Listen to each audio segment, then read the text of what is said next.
conservative movement, but also linked to the prohibition movement because they were subjected to what they saw as the evils of alcohol in their homes.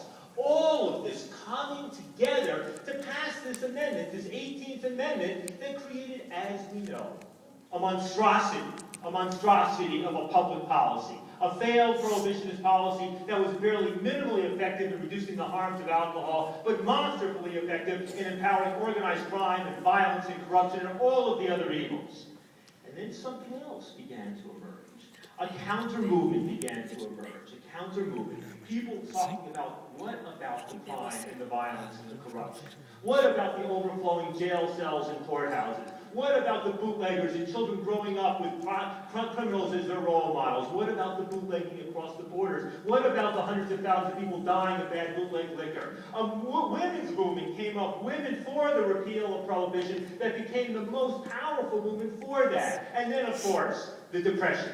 The first, second, and third reasons why the 18th Amendment ended so fast was the Depression, the Depression, the Depression. And people saying, why are we spending more and more billions of dollars each year to enforce an unenforceable prohibition when instead we could be earning billions of dollars in the tax revenue on that? And so for the first and only time in America, we repealed the National Amendment.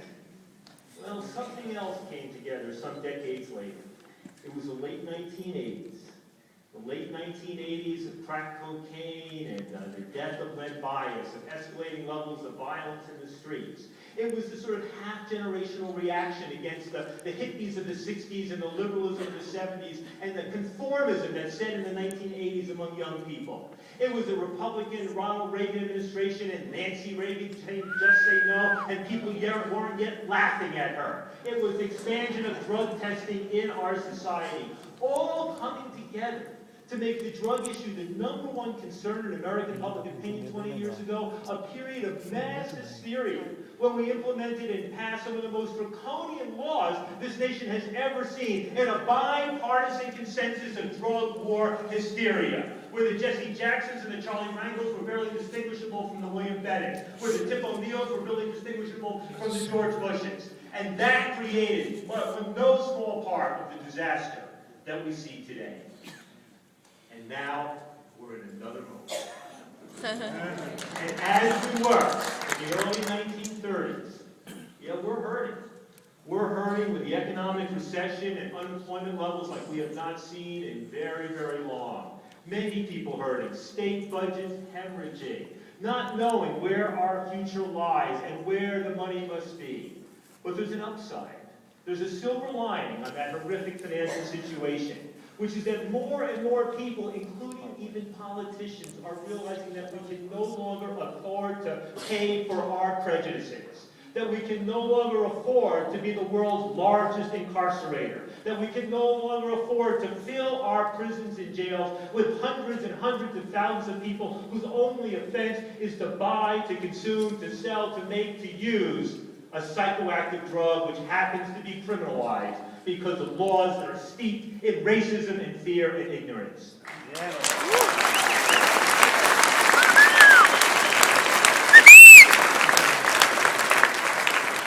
But it's not just the economy.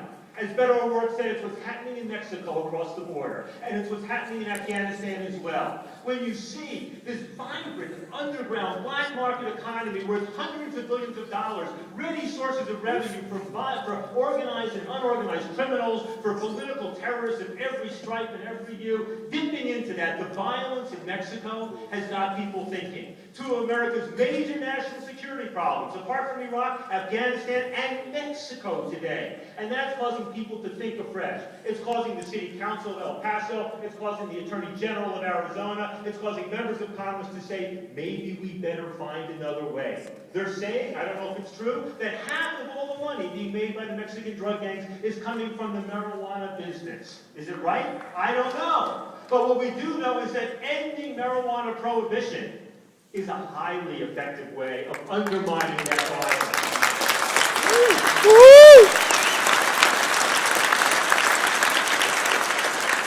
And until the moment we end marijuana prohibition, I got a quote from a campaign I saw coming out of Colorado a few weeks ago. that so long as marijuana remains illegal, and so long as we don't want to support the Mexican gangsters, buy American.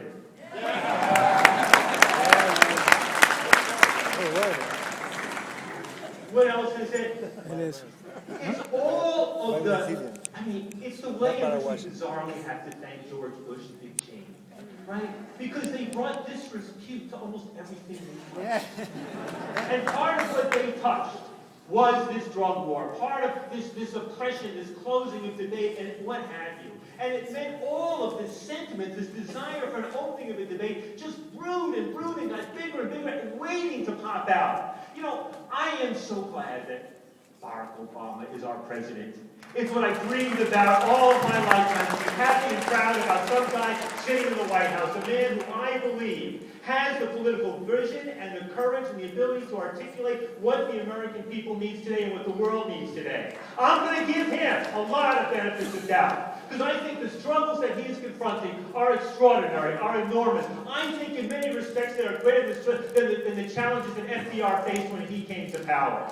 We need to believe in this guy and hope for this guy, and we need to push him. In some respects, you know, it's like the stories they tell about FDR, when the civil rights leaders and the labor leaders came in and they met with FDR, and they said, you know, Mr. President, you need to do something about the horrific situation of Africa, of black Americans, of Negroes in this country, the situation of labor that's been oppressed.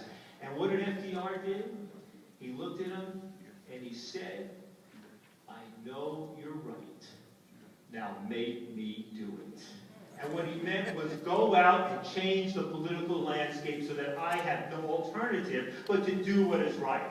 Don't expect me to provide the leadership single-handedly. I need all of you to provide the leadership as well. So what are we going to do? We are going to push Obama and support him. We are going to hold him accountable and we are going to support him. We are going to change the political landscape so that he and the leadership of this country has no choice but to do what is right and what must happen. Yes, you can. We're gonna push him a lot. Yes, you can. My God, we've had 3 presidents in a row who smoked marijuana. The first, of course, said he didn't inhale. The second wouldn't admit it till some friend outed him. And the last one, when he was asked if he inhaled, said, yeah, and wasn't that the point? And he lied.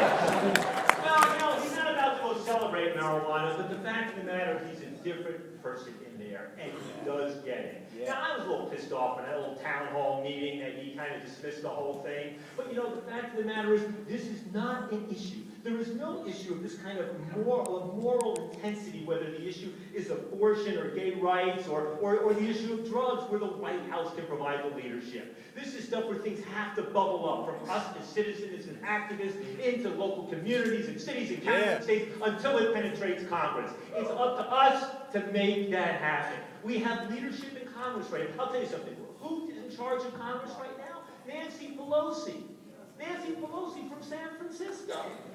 And she didn't know Dianne Feinstein. I mean, she does get it. And her right-hand man, George Miller, powerful, and he just signed on to Bonnie Frank's decriminalization bill. You know, John Brown is chair of the House Judiciary Committee, and Bonnie Frank ain't just that gay congressman from Massachusetts anymore. He's chairing financial services. Right? Henry Waxman, who supported harm reduction, and he's in a pivotal position as well. Look at the subcommittees. Bobby Scott from Virginia, he gets it. And you know who's chairing the Appropriations Subcommittee with oversight? I think it's the DEA, the Drug Czar's office?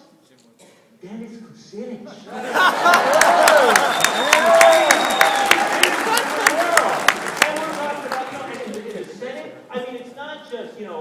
Pat Leahy, who's an ally of ours, and Dick Durbin, the #2 guy. It's not just them, it's Jim Webb from Virginia.